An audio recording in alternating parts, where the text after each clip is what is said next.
Let's start. Good morning. So yesterday in the previous class, we have seen the three topology, that is star topology, then the tree topology, and the third one is the mesh topology. And at the last, we have seen the hybrid topology, right? So let's revise. So this star topology, generally, it's kind of a client-server model. You can see from the figure like you have a central device which is server, and the remaining nodes are connected with that server, which is known as a client, right? So here, whenever you want to transfer the data, you have to transfer data through the server, right? So it has some advantages, some disadvantages, right? Here the advantage is like if a single node have a problem, then the whole system will not collapse, right? And the disadvantage is like if your server is down, then your whole network will shut down, right? Right? Some other advantages are also there, like you can easily add more devices, so it's expandable, right? It has high speed, right? And is cost effective, right? Then we have seen the tree topology. So tree topology, you can see, is like it's a combination of bus and star topology, right? So it has a group of star topology, and those groups are connected with each other. So you can consider as a those groups are connected in a bus topology. So this is a tree topology. You can consider tree topology in kind of a layer. So if you talk about specifically the LAN, then there are three layers you can consider. The lowest one is the access layer, where you connect the computers or the nodes or devices. The middle one is the distribution layer, which is the intermediate between the upper layer and lower layer, right? Where generally we put router, hubs, switches, right? Such kind of networking devices. And the top, it has a server kind of device, which is known as also root, right? So this topology also have some advantages, disadvantages, like, right? It is expandable, easily manageable, right? If one session is failed, then there is like the whole system will not shut down. It also has some disadvantages, like it is a high cost because it need uh, the devices which are costly, right? And here the troubleshooting is difficult. Also, if there is a problem in main bus, then the whole system will collapse, right? Then the third one was the mesh topology. So mesh topology, you can see the figure like it's kind of a peer-to-peer network. Whatever the devices in your network, all are connected with each other, right? There are two types: fully mesh and partially mesh. In fully mesh, each and every device is connected with each and every other devices in the network. And in the partially, some devices are connected with some other devices, not with all, right? And that is decided by how frequently they are communicating with each other, right? So there is an equation like if you have a full mesh topology, then how many number of cables you need to connect each device with the each of the other devices, right? So that equation is like n into n minus 1 divided by 2, where n is the number of node in your network, right? So the advantages of this mesh topology is like it's reliable. Why? Because we have multiple paths to communicate with two devices, right? Here the communication is fast, it's easily reconfiguration. Then in disadvantages, like it has the more cost because you have some redundant cable, right? The management of the topology is also somewhat difficult because the network is very large, right? Because of this redundant connection, the efficiency is sometimes low, right? And the last one was the hybrid topology. So hybrid topology means if in your network you have more than one topology, right? Then it is known as a hybrid. So in figure you can find like I have connected three topology like tree, bus, and ring with each other, right? And if you connect the two network of same topology, like two bus, two ring, or two tree, then you can't call it as a hybrid topology, right? Hybrid means at least two different topologies you have, right? So, so as hybrid includes more than two topologies, so definitely in that topology it has the advantages of those two topology and also the disadvantages of those two topologies, right? So generally people are choosing the topologies like uh, if I in my network or in my application I need the advantages of, for example, bus topology, then I will add the bus topology. If I need the disadvantage, like I can't afford the disadvantage of some topologies, right? Then I will not choose that topology, right?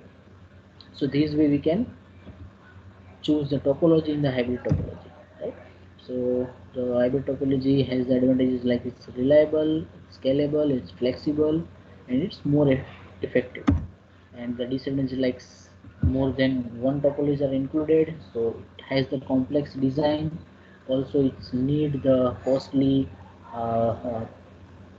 networking devices like hub router, right? Because we are using more than two topology, right? And the infrastructure is also costly. So these are the, this all is about the topology, right?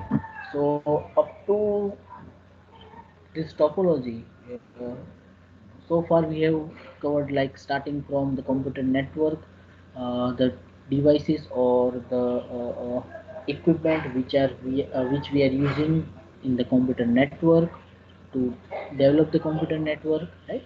After that we have seen the types of the network like LAN, WAN, and MAN, like how we are connecting uh, the devices, or we can say our network, how much area our network is covering, right? So based on that we have categorized the types of network. We have also seen the model like peer-to-peer models, client server model, right? Then we have seen the topology. So topology is like how the devices are connected in the network, right? That way how the net devices are connected, right? So that we have seen in the topologies, right? So up to that portion, up to till topology, we have seen just how the devices are connected and what devices we are using, right? Now onwards we will see the network is basically transfer the data, right, to communication between two devices. So in this communication or in transferring the data, once you will transfer the data, what exactly happen at your device, right? How the device will receive the data, right? How devices when devices receive the data, what exactly happening inside the device, right? So for that they have some reference model or some specific architecture, right? So for that, uh, first we'll see what is the protocol and standards, right? So protocol, I think already I have given the definition. So protocol is generally the synonymous of the rules, right? So protocol we can say is the set of the rules that governs or the control the communication, right? And here the communication is like between two devices, right? So uh, when we do the communication between two devices, right, we need to follow some specific rules, some specific protocol, right? So in that reference model, right, those reference model generally define the protocol, right? When you transfer the data or receive data, at that time your device follow a specific set of protocol, right? Not single protocol, there are many protocol the device has to follow, right? And based on that protocol we have defined that models, right? Then what is the standard? So a standard is like uh,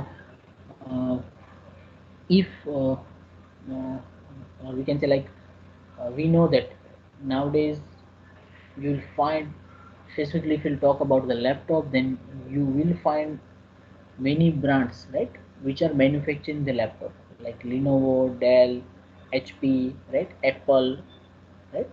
Uh, Sony, all these companies are manufacturing the computer. Now, if you want to communicate, or if you want to connect the device, the laptop or the PC, right, which are of different companies, then Sir, people are waiting in the lobby. okay.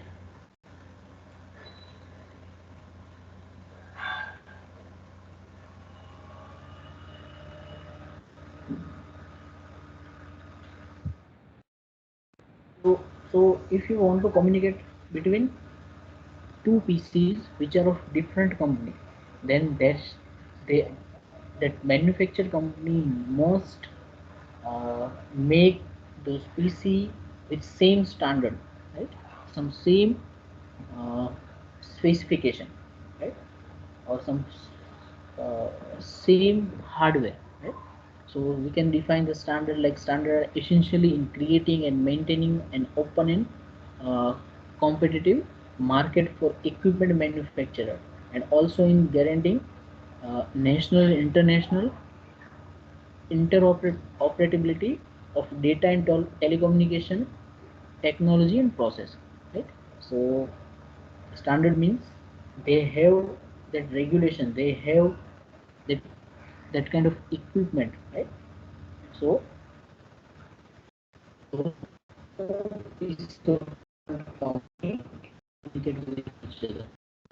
same network, right? So these standards are developed through the cooperation of standard creation committees, forums, and the government regulated agencies, right? So some example of such standard agencies are like ISO, right, International Standard Organization, ANSI, American National Standard Institute, IEEE, Institute of Electrical and Electronics Engineering, right? Then EIA, Electronics Industry Association, then W3C, World Wide Web Consortium, then OMA, Open Mobile Alliance, right? So these are some examples. Apart from these, also there are lots of such regulatories or agencies are there, right? So these agencies, what they will do, they will define the standards. Like if if you want to start a computer manufacturing company, then you definitely need to follow those standards, right? And then you can manufacture, and if and only if you follow those standard, then only then you can add that PC in the computer network, right, which are nowadays existing. So so this, as I told, this protocol and the standards, right? Using this standard we have specific models, right? So let's see about those models. So this model, we can say like a communication subsystem is a complex piece of hardware and software, right? If we'll talk about just about the computer communication, definitely nowadays we are using laptop and PCs Sir, for many purposes. Yes. can you add Yeah, some yeah, more? yeah.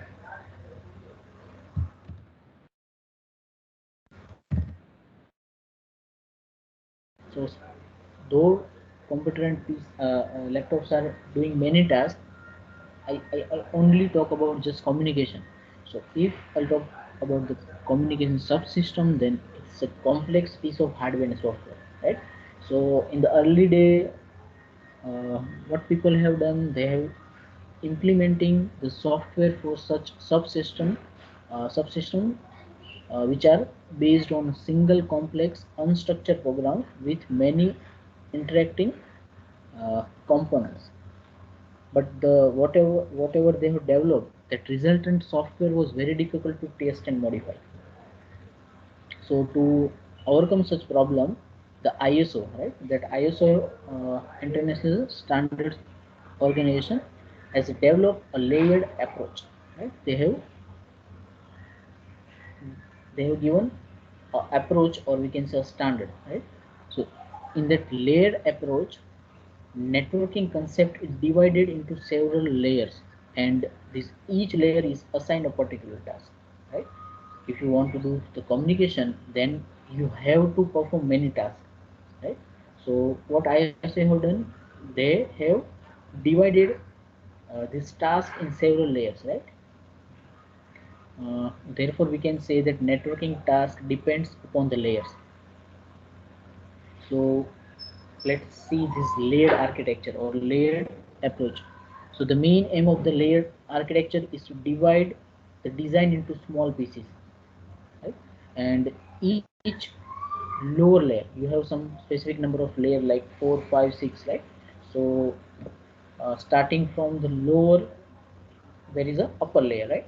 So each lower layer, what each layer will do, so each lower layer add its services to the higher layer to provide a full set of service to manage the communication and run the application.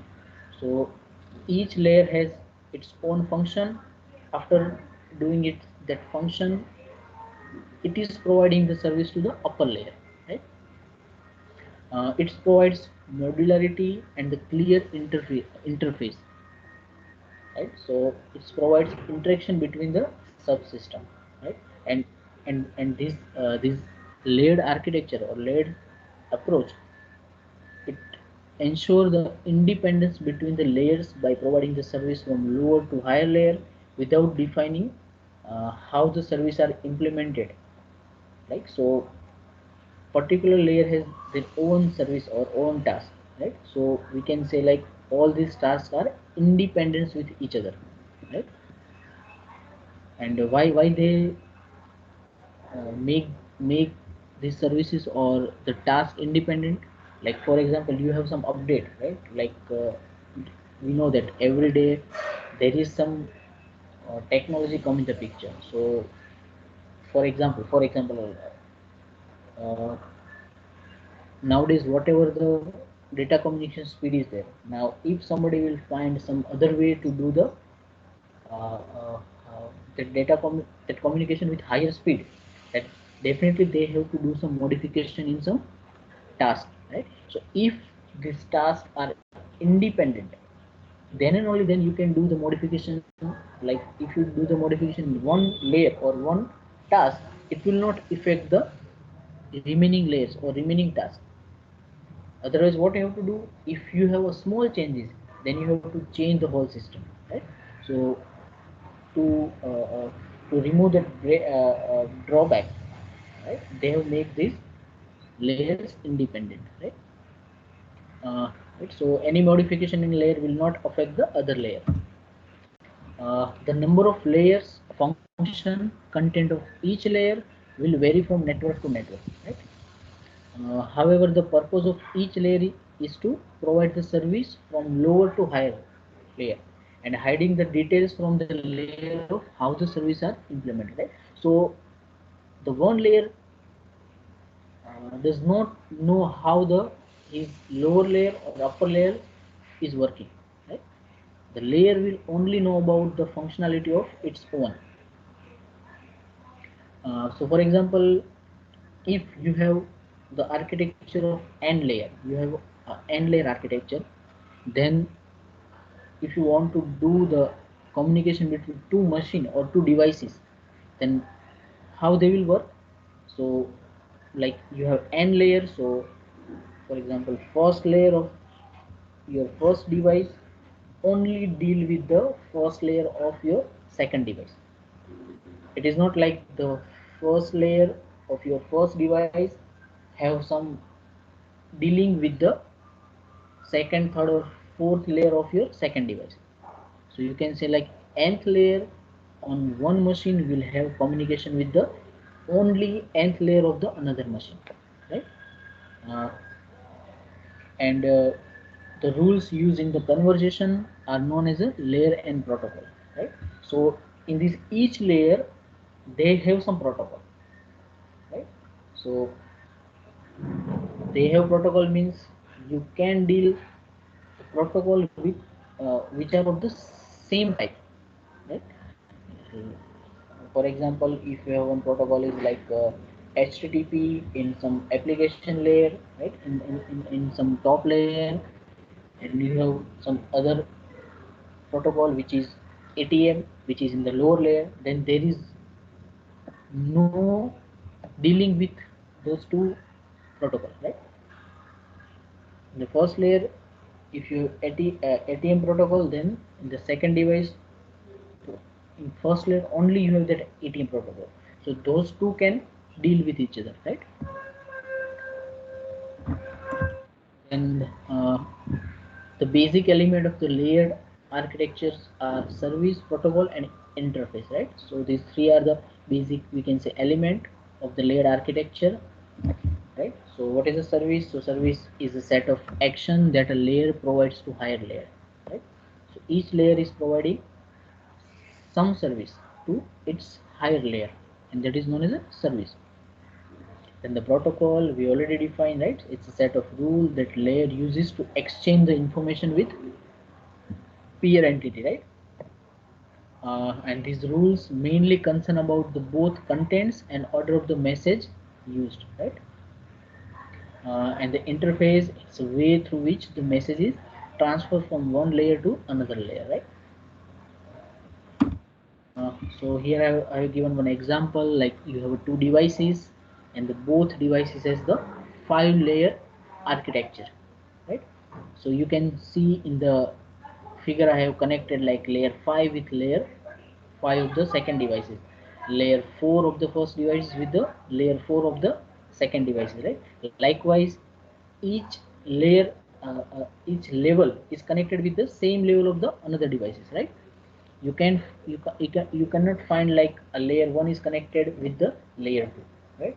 So whenever you want to do the communication between two devices, right, in the both devices they have layered architecture, and in the layered architecture, uh, each layer is dealing with the same layer in the another device, right? uh, so in case of layer architecture, no data is transferred from layer n to one machine to layer n of the another machine. Instead, each layer passes the data to the layer immediately just below it until the lowest layer is reached, right? So here in the figure you can find like all layers are connected.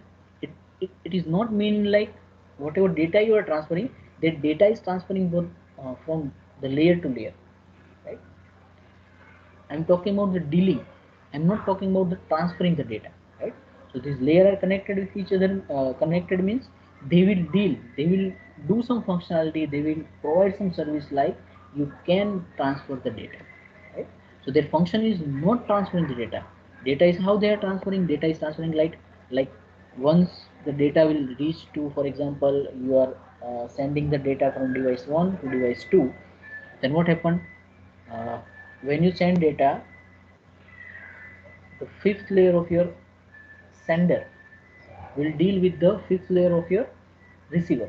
So once they will communicate, like they will deal like it's okay, you can allow to transfer data, then data will go to the next layer like layer 4, and at the four layer of the both devices again deal with each other, like is it okay to transfer data? If they are agree, so they will send data in the next layer. Likewise, it will reach to the layer 1, and at layer 1, if those two layer will allow, like is it okay, right, you can transfer data, then the last data, the from the physical medium data is transferred, right? So these layer are not transferring data, they are dealing like is it okay to transfer the data, right? So uh, that way this layer architecture will work, right? So be, right, each layer passes data to the layer immediately just below it, so the lower layer. So for example, below lower, you can see in this figure, right? Below lower layer 1 you have physical medium. So below layer 1 is a physical medium through which actual communication take place, right? Actual data will transfer from this physical medium, right? And generally, as a physical medium, we have the cable. In a layered architecture, unmanageable tasks are divided into several small and manageable tasks, right? So the task of the data communication is somewhat bigger, right? Uh, Somebody's mic is on. Can you mute it? Hello?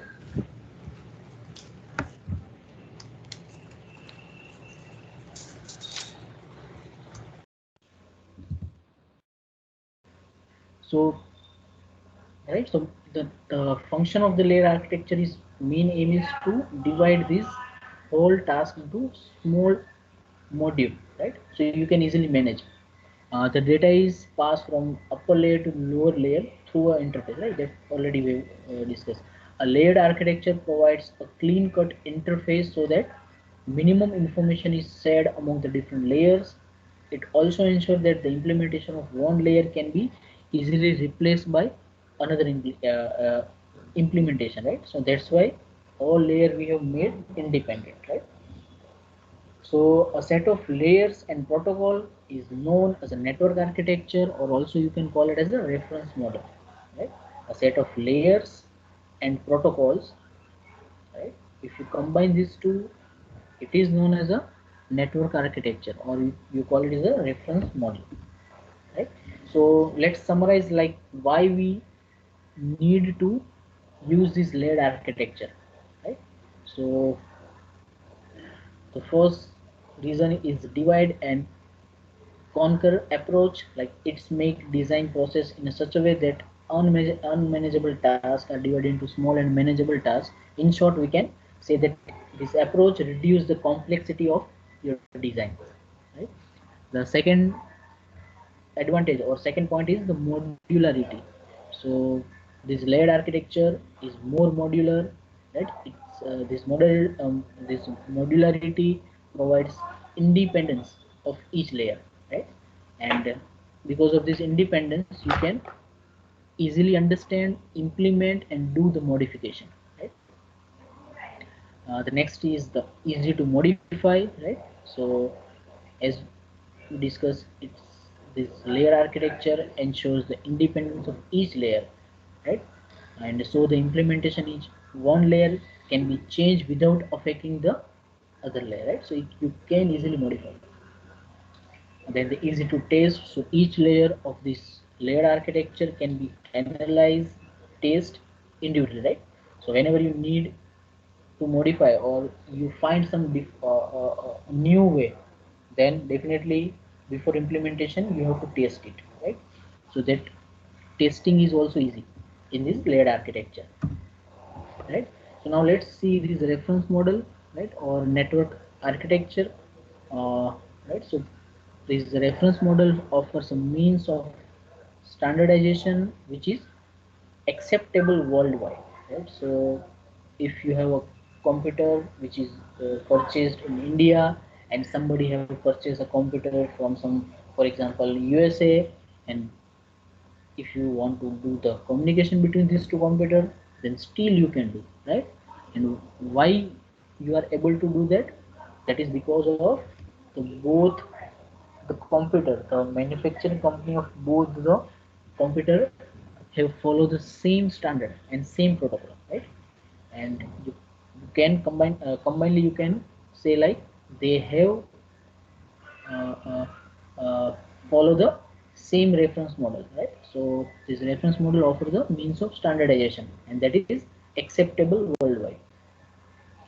Since people using the computer network are located over a wide physical range, and their network device might have the heterogeneous architecture. So as I told, right, heterogeneous means different architecture. Different architecture means different manufacturer have used different hardware. Like uh, the functionality is same, but maybe they have used uh, that. For example, if you talk about the motherboard, in that motherboard you have many chips, right? So many electronics, so different manufacturer maybe make this motherboard in different way, right? Using that component of different companies.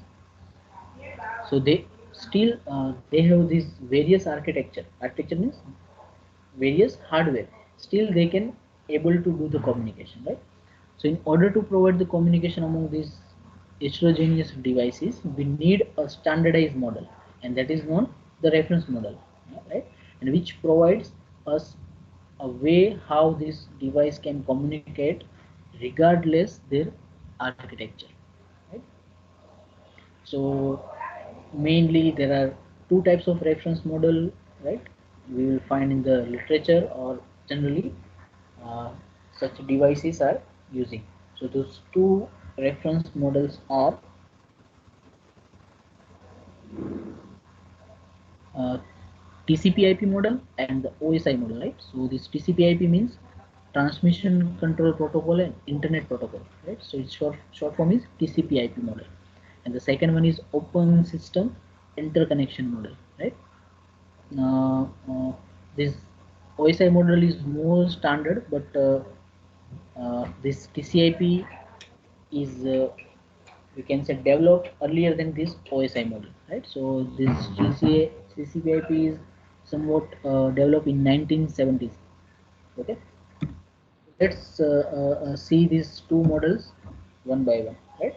So first we'll see the TCP/IP model, but before seeing that model, right? First, I want to show you the this reference model has layered architecture. So I want to show that layer architecture, like what layer the reference model have, right? So I have given for both TCP/IP and OSI, both model I have given, right? So in the left side you can find the OSI model, and the right side you can find the TCP/IP model, right? So you can see like in OSI model you have how many layers? You can count like 1, 2, 3, 4, 5, 6, and 7. Total 7 layers you have in OSI model. Whereas in the TCP/IP model you have some 5 model, right? 1, 2, 3, 4, and 5 model, right?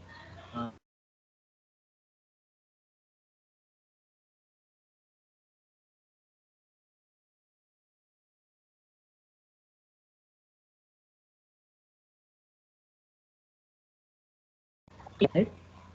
Starting from the top one, application layer, right? And you can see like it's below presentation layer, then session layer, transport layer, network layer, data link layer, and the lowest one the physical layer. And the TCP/IP, the top at the top you have the application layer, and after that you have the transport layer, network layer, data link layer, and the last one the physical layer, right? So you can see like the low the below or the lower 4 layers are same in the both architecture or both reference model, right? The difference is in the OSI model, the top 3 model like application, presentation, session layer, but in TCP/IP you have just application layer, right? uh, so this layer name actually they have given based on the services, right? So the application, then transport, network, data link, physical, right? So these names are basically based on their services, right? So generally in the lowest layer you have the physical uh, uh, communication, right? So that's why they have given the name the physical layer, right? Then data link layer, network layer, right? Transport layer. So that we'll see in the detail later. So these I have given just to show you like how the layer architecture look like. So let's see. Let's start the TCP/IP reference model. So this TCP/IP model was developed prior to this ISI model, right? So it's, we can say the older one.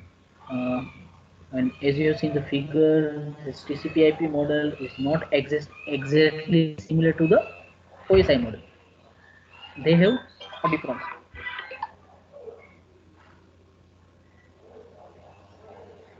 So this TCP/IP model consists of, in some literature they have given 4 layer, in some literature they have given 5 layers, right? So those layers are application layer, transport layer, data link layer, and the last, if in your literature they have given 4 layers, then they have given its name like a host to network layer, and if in some literature they have given 5 layers, then it's a data link and the physical layer, right? So the same figure here you can see, right? The application, transport, network, and this last, in some literature this last 2 layer, data link layer and this physical layer, they have given in a common name, and that is host to network layer, right? And the last 3 layer of OSI model, that is application, session, and presentation, those 3 are combined in a single layer in a TCP/IP protocol, and they have given the name is application layer. Okay, so this TCP/IP is a hierarchical protocol made up of interactive modules, and each of them provides the specific functionality. Right? So this model, you can call it as a hierarchical protocol. Right? So each layer has some protocol, and once that protocol is satisfied, after that it will you will check the lower layer protocol. Like first the application layer protocol are satisfied, then you will go to the transport layer, you will check like transport layer protocol are satisfied, right? Then you will go to the network layer, then you will go to the data link layer, and last the physical layer, right? So at each layer, starting from top upper layer, right, you are checking the layer and you will reach to the bottom, the lowest one. And this layer means in one device we have this layer, definitely in the second device you have the same layer, right? So then and only then you can do the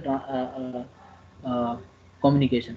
And the checking the layer means you have to check like the protocol in application layer in first device, and the protocol of the application layer in the second device. If those two are identical or those two are satisfying, then and only then you will go to the next layer, right? So that way the communication will happen. So this step by step you are checking the protocol means it's a hierarchical protocol, you can say, this kind of architecture. And here the hierarchical means the each upper layer protocol is supported by 2 or more lower layer protocol. And this hierarchical right, so I written this 2 times. Okay, so again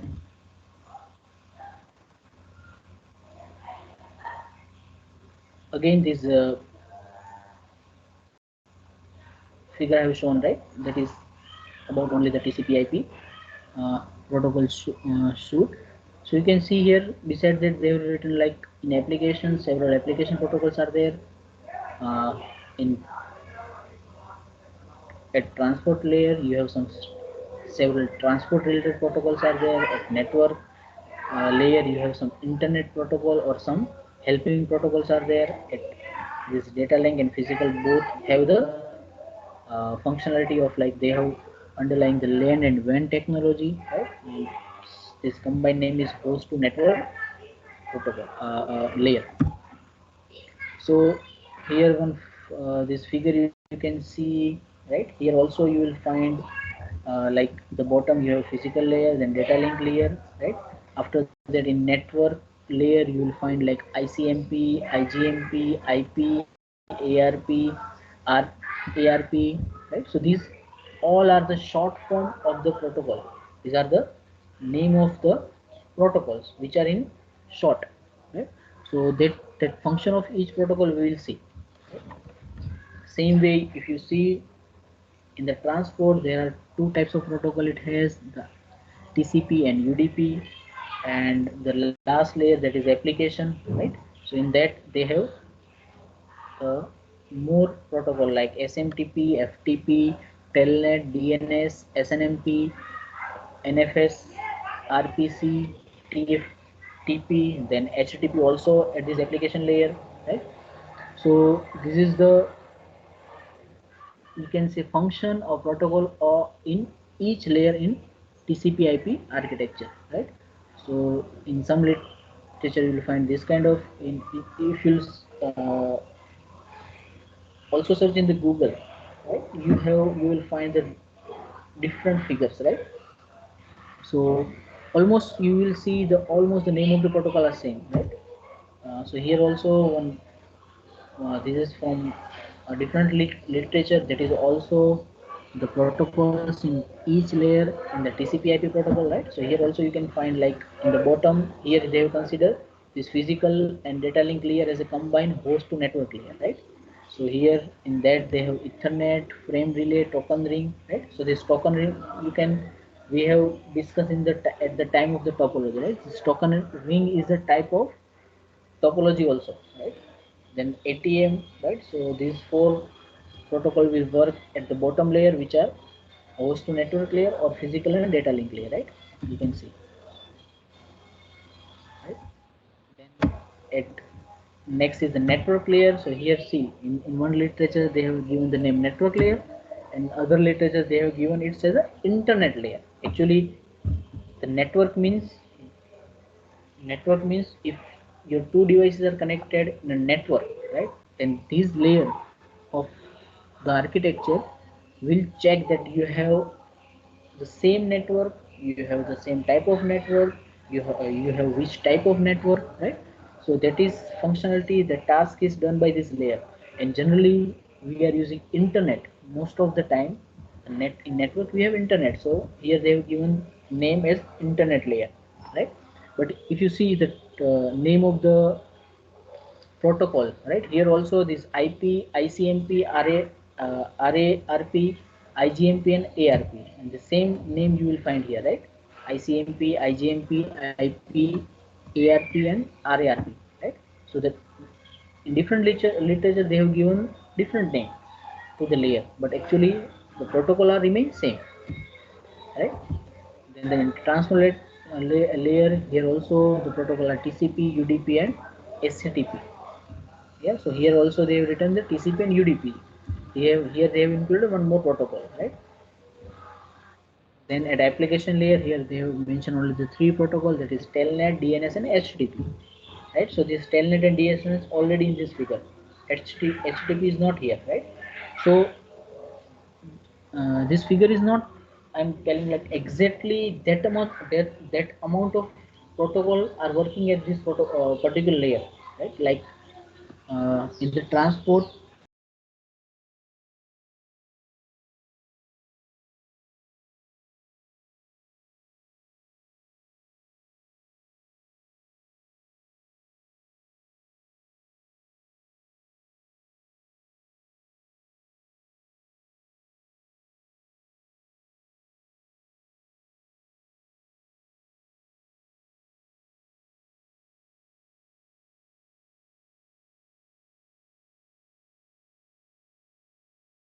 protocol are included in this layer, right?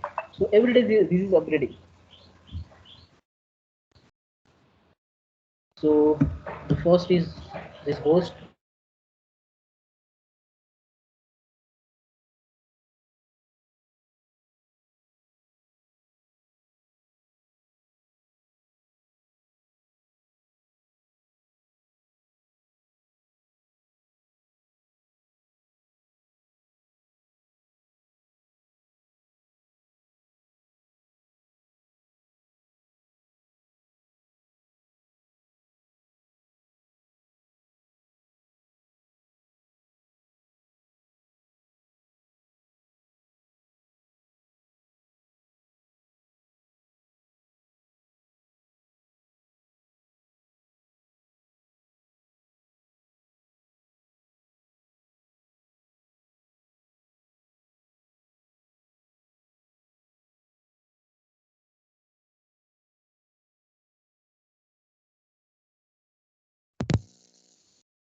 Hello, am I audible? Hello. Yes, sir. Okay. Okay. So we'll stop here. So on next lecture we'll start from this the first layer, that is host to network layer, or we can say like the physical and data link layer, and we'll see the protocol which are included in that layer. So we'll see one by one. right? So tomorrow, can we conduct the class? What schedule you have tomorrow?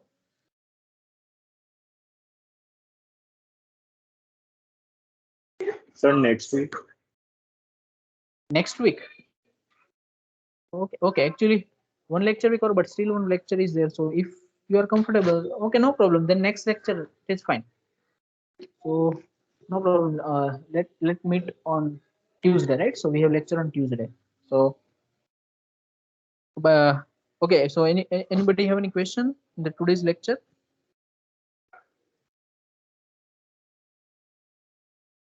Sir ये कौन सा module चल रहा है अभी second चल रहा है फर्स्ट चल रहा है No, I have not started any module. I am just okay. Module means you are talking about that unit. Which unit is unit yes sir syllabus? This is the first unit only.